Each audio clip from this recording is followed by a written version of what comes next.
this could be a little bit of a nerdy side, I guess. Okay. Okay, so Kid Rock was in Congress this past week.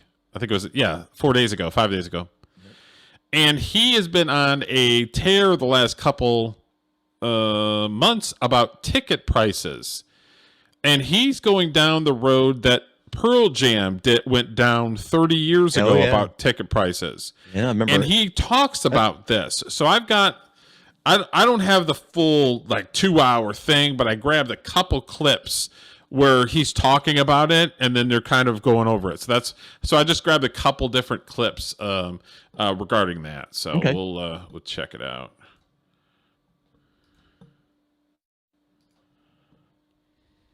Thank you, Madam Chair. Welcome to all the... Because there's a couple months ago, I brought up where that there's some of the people are getting pissed because Rock Nation, Live Nation, and Ticketmaster always seem like they're in cahoots with each other. Mm-hmm. And the ticket prices keep going up because they have all of these second or third hand companies that keep on, a ticket comes out for $10 and then it goes through this person's hand, this person's hand, this person's hand, and now the ticket's $40. So that's sort of what the basis behind him being there is. Okay. Witnesses, Mr. Ritchie, let me say, as a Texan, I'm particularly happy to see you bringing cowboy hats back to the United States Senate. It warms my heart. Yes, Shut up, Ted. Let me start with you, Mr. Ritchie. In your testimony, you talk a lot about how music fans and artists have been harmed by systemic problems within. I like Ted Cruz, but I'm not going to say he's a deep stater, but he's so goddamn wishy-washy, and then he doesn't follow up. He'll have somebody come to Congress, and there'll be this whole heated debate thing, and then nothing ever happens. Yeah, a lot of Republicans are like that. They're all talk, no action. All show and no go. They're even better. That's right. You've been doing this for over 25 years with a ton of success. What do you see as the biggest problem for music fans? Well, like we're saying, we keep going back to these speculative ticketing. Transparency, all this stuff, great. Everyone does agree on these small things, but it does not solve this problem. The biggest problem I see as an artist is getting the tickets at the prices I set into the hands of the fans. And like I said, I'll say it again, I'm a capitalist, I'm a deregulation guy. There's no way around this but to put a price cap on this or technology figure it out. But technology hasn't yet. Maybe they don't want them to. I mean, when people are making a lot of money in the secondary market, and I even told the CEO of Live Nation a couple years ago, I go, you guys would have probably gotten away with this a lot longer if you just would have paid the artists some of the money in the secondary market, which they never did. We never shared in that. But either way, I'm here for the fans. That's it. I would actually take a pay cut off this. I would rather have more fans and take a little less money or have packed buildings and play to that. Because let's face it, as a front man and a lot of front men, we have a little bit of egos, all of us.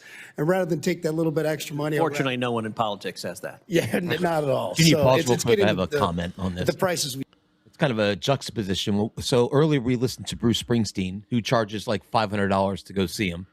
Yeah. Singing about the plight of the little person. Meanwhile, the white man. Meanwhile, this guy, Kid Rock, seems to be actually fighting for the blue collar ham and eggers so they can afford to come see him. Yeah. So he's the real Bruce Springsteen. Now, I'm not a Kid Rock music fan myself, but I like him. And he's going to be part of the alternative Super Bowl show. Oh, okay. Fill me in on that. Is it on a different channel?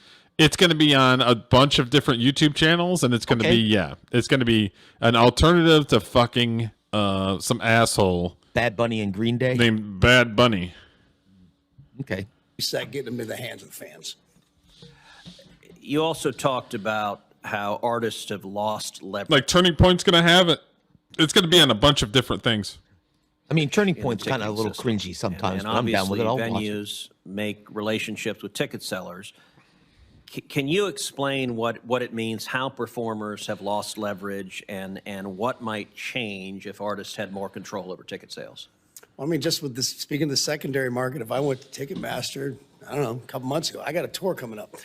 I could go like, hey, we've agreed on a price for the ticket with the building, with the fees, everything. Okay, I want to buy all 15,000 tickets. No way that's happening. You can only get a certain amount for your fan club that you want. Maybe I want to do special things there. Maybe I want to do things like, like I said, have first class tickets available like an airline, but then also have some really cheap tickets around there without doing dynamic pricing, which kind of takes one ticket right next to another ticket and for no reason just jacks it up. I'd rather be transparent about this going into it. Like, yes, we know we have first class customers, people who've worked hard and done well. We want to provide them very expensive tickets, so they're going to be there towards the end. Also want to have very cheap tickets, but I want to lay this out across the board. Just all sorts of unique things we could do with those tickets, whether it's giveaways, fan clubs. Some people have corporate deals they want to do things with, and it's not like they haven't worked with us on that. I'm not saying Ticketmaster doesn't, but just the freedom to say, like, I don't want my ticket resold at all. I'd rather a couple percentage, a few hundred people kind of get screwed over and say, I can't sell my ticket back. I got to eat it. Because I know right now if that happened, that 90, 95, 96% of those people would have a great experience at buying the ticket. And some of these things now, I've heard in the last 6 months, we can do that. We can do that. I'm like, well, why couldn't we do that for all these years? And it seems like I said, people are being reactive instead of proactive.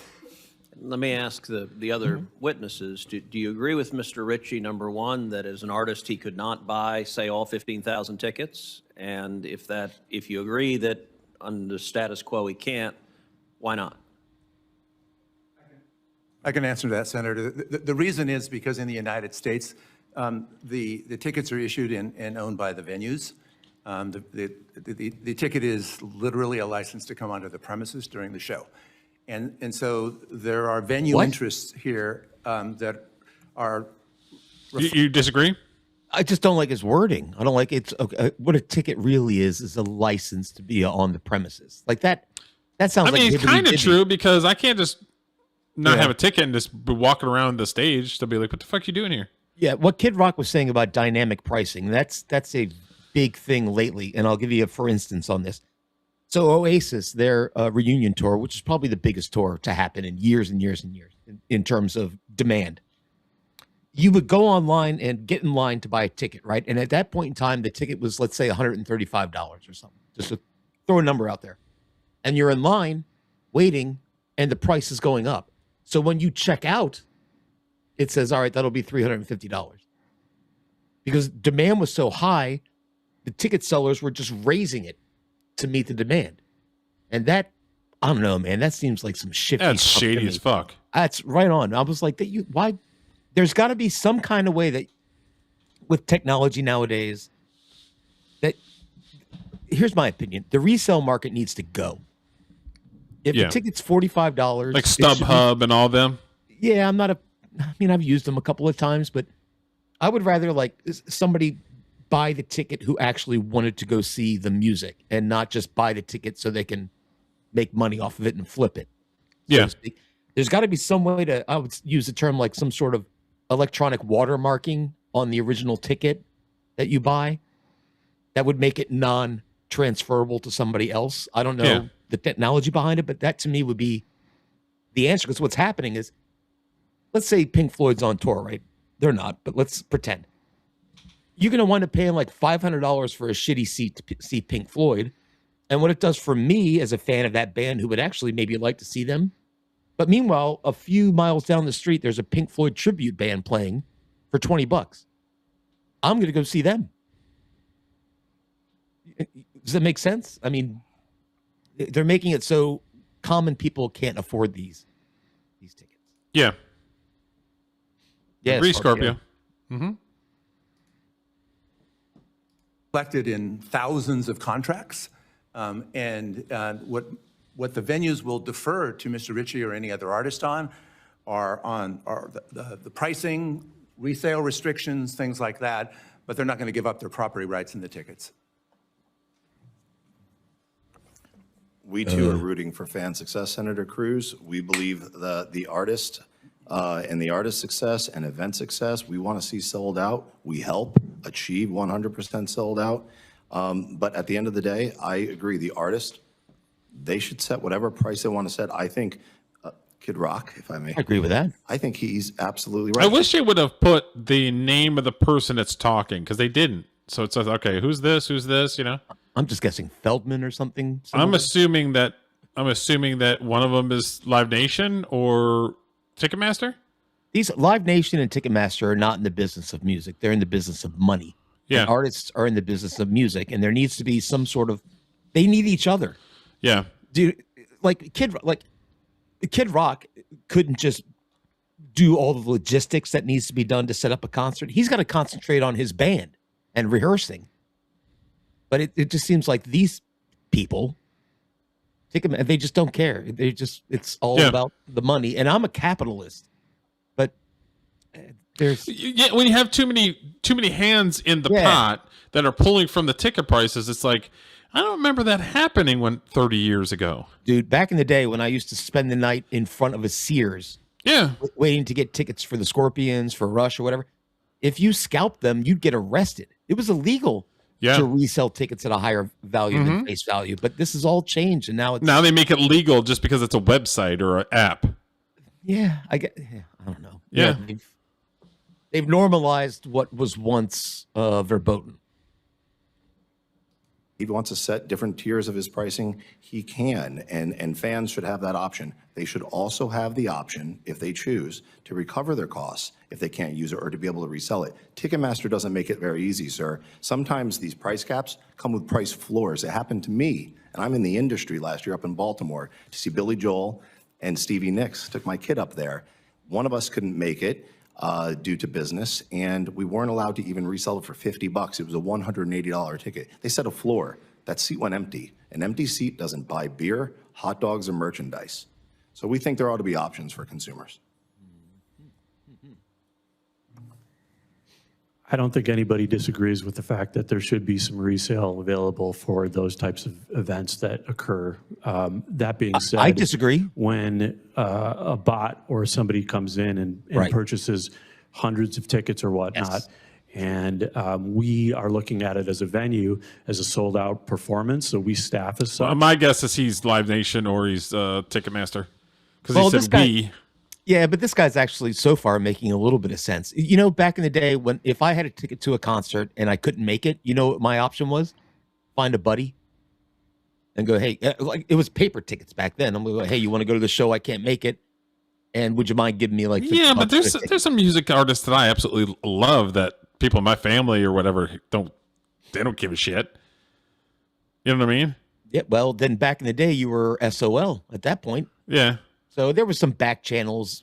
You know, Craigslist was a big thing back, you know. Mm-hmm. You can find somebody, but it was difficult. Now it's too easy, like this guy's saying, for a bot to come along, snatch up like hundreds of seats, put them out on resale, and make it's I don't know, it stinks. It stinks to me. It doesn't seem right.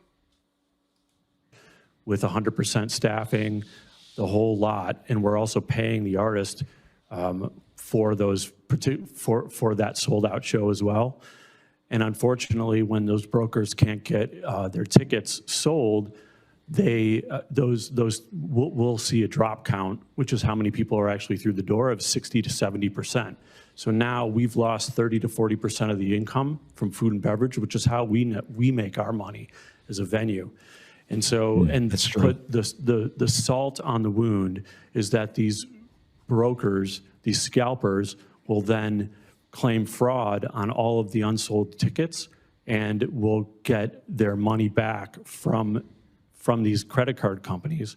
And so we'll get charged that as well. They're called chargebacks. So not only do we lose 30, 40% on those tickets that go unsold for the food and beverage, we get double charged on the chargeback, and there's no way for us to make our money back at all. All right, so my time has expired, but Mr. Ritchie, I'll give you a chance if you want to respond to those comments. I don't know if you have any response. I think we're all, for lack of a better term, rock and roll, we're all kind of smoking the same dope.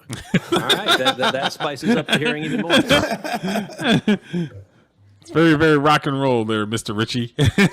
So we've brought up a problem here, and everybody knows that you're not supposed to talk about a problem without having a solution. So, Derek, do you have any ideas how to fix this? No. Okay. There's too many cookies in the cookie jar when it comes to tickets. And do you think that those particular hands are going to do anything to take the money out of their hand? No. And it's not them that are suffering, it's the people that are the consumers that are buying it. So unless they make it illegal to repurpose tickets or sell them in the black market or whatever the fuck and treat it as scalping, it's not going to go away. Yeah, money ruins everything. Yeah. There's too many hands in the fucking cookie jar to fix it. Unless something I don't know what Congress can do about it. That's the thing. No, they're trying to figure out a way to regulate it in a capitalist manner, which is kind of tricky since capitalism and regulation are often it's an oxymoron. They're against each other, but I don't know. I mean, there's got to be some sort of way that they can, these stub hubs and all this, maybe cap it at double the face price to sell. Yeah. Or something. Listen. Or you can only buy a certain amount of tickets, or they're allowing. They say, okay, StubHub, you guys get 5,000 tickets. Here you go. That's it. That's all you get. Yeah, there's got to be some sort of. This can't be rocket science. There's got to be some sort of answer to this because as a musician, it's important that people are able to come see you live. Otherwise, people just won't. Yeah, and they'll watch YouTube videos like we do of people on their cams filming the. Yeah. I am a massive Rush fan, huge Rush fan, right? I've seen them over a dozen times. They're coming to an arena that's about 30 minutes from my house. If the tickets were $75, $80, I'd probably go see them. They're like $400. Are they really? Yeah, because they sold out immediately, and then it all went back on the secondary market. I can't afford $400 for a ticket. So so you know what they're talking about. As a fan of music and somebody who would like to go see a show of a major act, I do. Even it expands out to sports too. I wanted to take my son to see the Bruins Capitals game that was coming up. That was around my birthday because I'm a Caps fan and a bit of a Bruins fan sometimes too. But even those tickets, like nosebleeds, were $200 a piece. So I figure I buy a ticket for me, I buy a ticket for my son, then I'm having a beer, hot dogs, all that. It's like $500 by the end of the night. And at that point, I'm like, I'll just watch it on TV. It's not worth it. Yeah.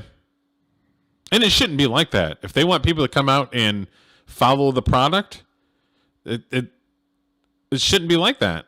No, they're pricing out the middle class. And it's only, it's for the upper class now. Okay, so there's two other videos that we're going to watch. If they kind of overlap in content, we'll have to see. I might just stop it if it's the same thing. Okay. But this is the second video.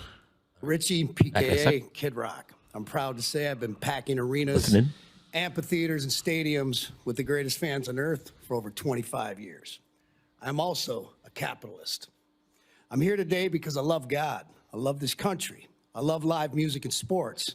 And I believe music fans and artists have been getting screwed for far too long by the ticketing system.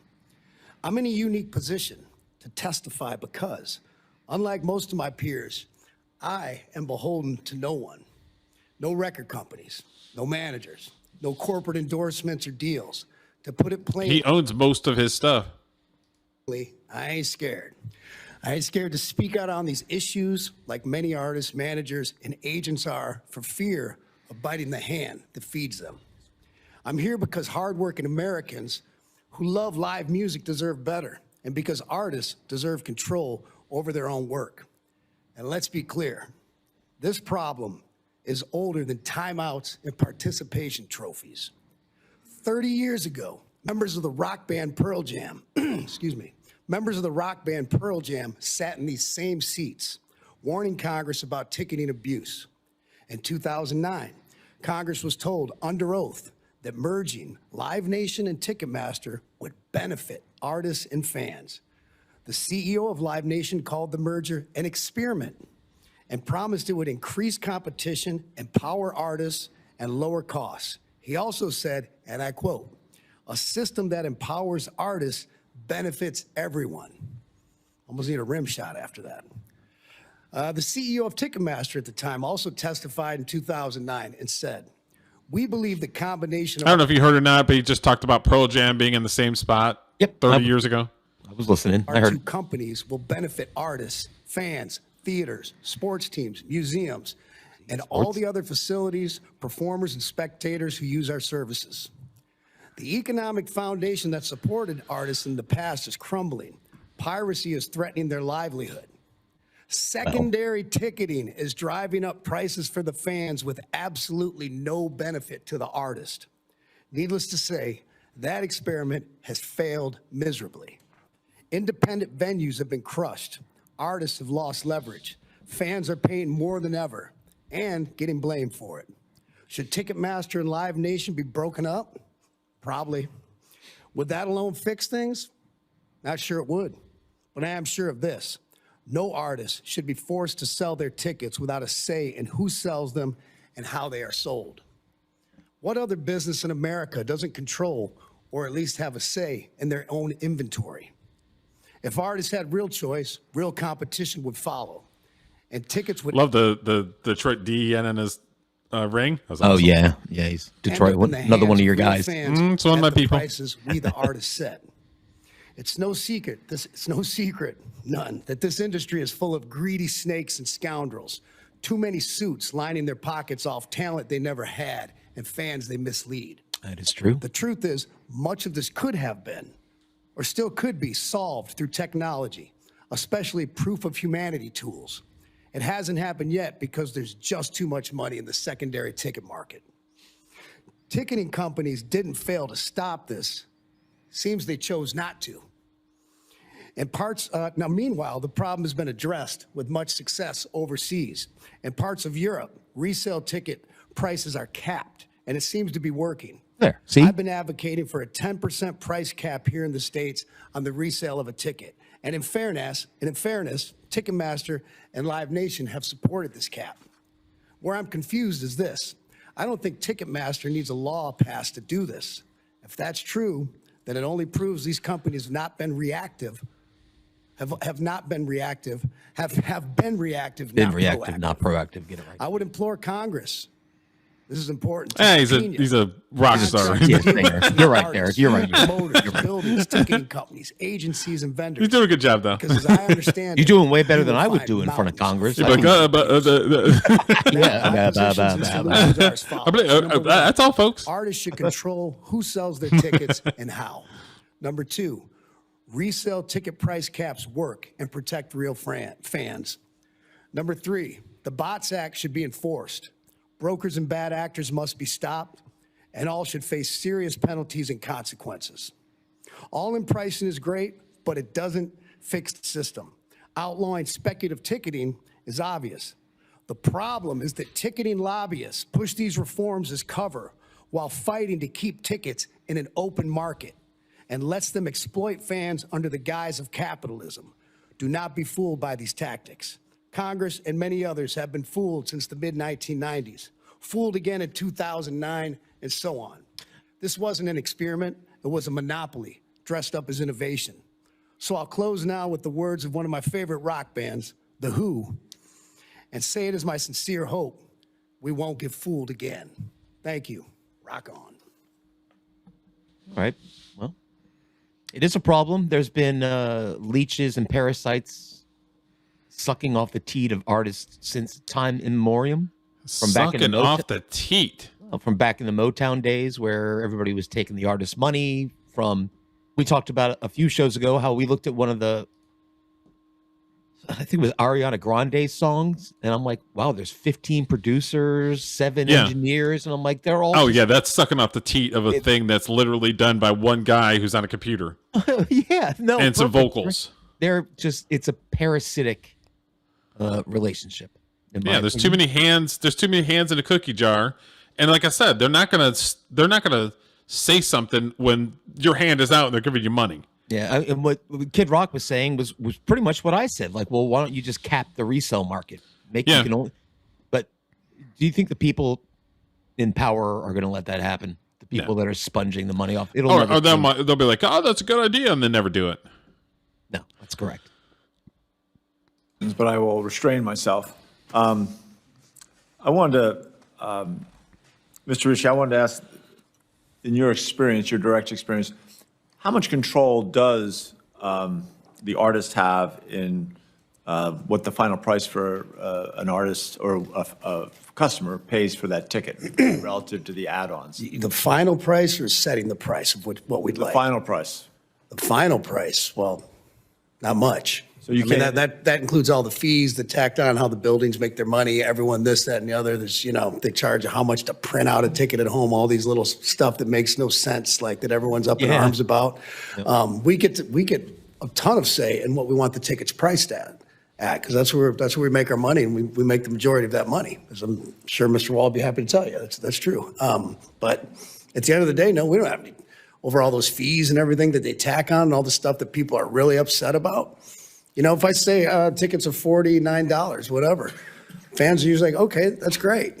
As artists, we want to treat our fans right. They know that. But then when they get to the end and they check out, they're 100, like, why is this thing $120? $75? Yeah. Yep. Right. It's supposed to be $49. Yeah. That's a huge problem. We were talking about Right. dynamic And- pricing. And there's no way when you can't restrict the contract, when you're signing a contract with that promoter, they're unwilling or unable to guarantee that they can, assuming, obviously, if we do a federal law that, I mean, this is why I said subpoena some of this stuff, because what I've heard, people are getting kickbacks from this. Sometimes it's the managers or the artists. There's a lot of people at fault here. I'd like to put it all on Ticketmaster and take the majority of these blows, no question, them in Live Nation. But there's a lot of people there with their hands in this cookie jar that it shouldn't be in. And that's why I hope you subpoena a lot of these contracts and look for some of this Subpoena. fraud, because I bet there's some folks who go to Is that jail. like Mexican for subpoena? Yeah, Let me get a I'm not going to judge subpoena. anybody on that evidence. Yes, Pina! Get a subpoena combo with Fiesta The potatoes. Coke, Yeah. the refried beans on the side. Since last year, the FTC's all-in pricing went into effect. Have you guys seen a change in the market since that? And maybe each one of you can describe a little bit what the change is. And then also, if we made that a federal law rather than just a rule, would that make a difference? So that's the two questions. Have you seen a change? And would That's great. I think that's great for fans. Just more transparency, so they don't get sticker shock when they go to check out with all these hidden fees. okay? It's been very important because contrary to what a lot of people believe, ticketing companies can't decide how to show these prices. It's the content owners who sort of dictate this. And so you have a problem getting everybody on board. It's now, we've been pushing this for years. The system is working. Some people were saying that there'd be a lot of problems. There haven't been any problems. It turns out this works just fine. Right. And you think there's a benefit to making it a federal law as opposed to just a FTC rule? Okay, so that is Dan Wall. He's Executive Vice President and Corporate for Live Nation. Who? The guy with the white hair? Yeah. Okay. So he's basically The saying, only thing I would everything's ask good. with What was that? I think what I gathered is what he just said was like, everything's fine. Well, they're getting their money. They don't give a fuck. You know what I mean? What enrages me about this reminds me of a corporate meeting, and I've been in several of them where you say what needs to be said, which takes 10 minutes, and then everybody chimes in with their stuff. Yeah. It's like, stop talking because you want your voice heard. Just shut up. Let's get out of the meeting. This is a 5-minute conversation. Cap the resale tickets. Mm-hmm. I mean, I may be oversimplifying it, but I think they're undersimplifying it more than I'm oversimplifying it. Yeah. You can't tell me with today's technology, you just can't cap, I don't know, make it 20%. Okay, you can resell these tickets for 20% above face value. And that's it. Yeah, cap the resale market and then make it illegal that bots can't buy tickets or anything like that. Yep. That's There it. you go. Problem solved. Problem solved. But instead, it's like Cap it and then restrict or make botting to purchase tickets illegal. It's other than that, but instead it's hours of talking about it in Congress. Different people ask Kid Rock questions. He gives the exact same answers. It's all a big waste of time. Either you can fix it or you don't want to fix it. Right? Well, I mean yes, but I mean it's they're gonna have okay. So if they agree that they're gonna make a bill, then it has to go through the Congress. It has to go through both the House and the Senate, and then people have to debate about something that they don't fucking know anything about. Right. Well, So it's just like, yeah, but they have to put it on record that the conversation happened. It has to be legal, mumbo jumbo, hibbity jibbity. But last I checked, Live Nation, Kid Rock, and Ticketmaster were not government agencies. So they could handle this outside of the government. Yeah, but they're not going to. That's why Right. you have to force their hand. Yeah. You're going to tell me that the guy from Live Nation, the executive vice president, Mr. Wall, he was all like, this is going to be an amazing day that we're going to talk in Congress with Kid Rock. No, he probably behind the scenes was like, God dang it, we don't want to freaking deal with this shit. Yeah. Well, Because you're unfortunately, taking money out of their pocket. here's the problem. The artists are behind the 8 ball because back in the day, they made money off of records. Now nobody buys records or CDs. Yeah. They just stream it online for free on YouTube or whatever. So the only way they can make money is to go do concerts. So, And then you restrict them on their concerts, and Yeah. then you're fucking them. Yeah, for so sure. Ticketmaster is in a position of power where they can say, well, it's our way or the highway. You don't want to make any money? Well, fine. Some of these artists don't make $1 or $2 per stream. You have to make, I don't have the numbers. I should learn more about that. So in future shows, I can talk about it, but you have to have like millions of streams to get anything out of Spotify. It's next to nothing. Okay. So That unless you're, is the you know, industry Queen has- or Taylor Swift, you're kind of fucked. Kind of fuck. Okay. Has adjusted to the FTC rule, so tried to be as consistent as possible, but otherwise, yes, absolutely. Taking what's working and just, Codifying. thank you. Yeah. I yield to the more experienced person up here than myself. Don't interrupt me, Mr. Perry? bitch. Yep, we absolutely support all-in total upfront pricing. We've been advocating for years, and I want to thank the FTC for doing it, and I do agree it should be codified into statute. Okay, good. Done. Weingarten? Yes, we've been working, meaning the National Independent Venue Association has been working throughout the states. And I don't know if anybody else thinks this is boring, but I think this is interesting, especially because I like going to concerts. So it affects me. It's very interesting, and it's definitely a big talking point, but it's like they're saying the same thing over and over again. Yeah. And it's Gotten all a about lot of- Kind of comes with the territory, unfortunately. well, it's states bureaucracy. on board for some Diggity-diggity. time, and they've been everybody. It's been great, and I think a federal law with that would be terrific. Right. I appreciate that. I do have That more guy was questions. but I'm quick gonna and to the point. Put them in written form for We've you all. had I'll them let you here go. for a little while. Mr. Berry, I do Why does she have keep one interrupting him? more for you. I don't know. What percentage wait a minute. of the I tickets got to have my opinion. that She are just sold cut on him your off. platform Yeah. are from brokers? I don't have a specific percentage, Senator, but what I can tell you this, if you're a broker, or if you're a nurse, or if you're a season ticket holder, you're held to the same rules. You have to deliver the tickets as they have been ordered. You will be penalized or thrown off platform if you are not. The marketplace has to keep both sides of the equation honest. I would like for you to submit for the record. Absolutely. That number. Mr. Weingarten, do you agree with that? I 100% do not agree with that. Not a chance. I think right. that is very false. And we experience that, as I mentioned in my testimony, we experience that on a day-to-day basis. And I guarantee you that all the 100 venues that I represent for the Colorado Independent Venue Association and elsewhere will say the same thing. All right. My But I takeaway will from that restrain- was that the blonde woman, sort of cute as a button. At my age, wife number 3. The one that was like, I got to talk. That one? Yeah, that one. She was annoying when I didn't see her, and then I'm like, oh, her hair is nice. She has a nice hairdo. Handsome older lady. Kind of liked her. She's handsome. You called her handsome. Well, that's the older woman, handsome.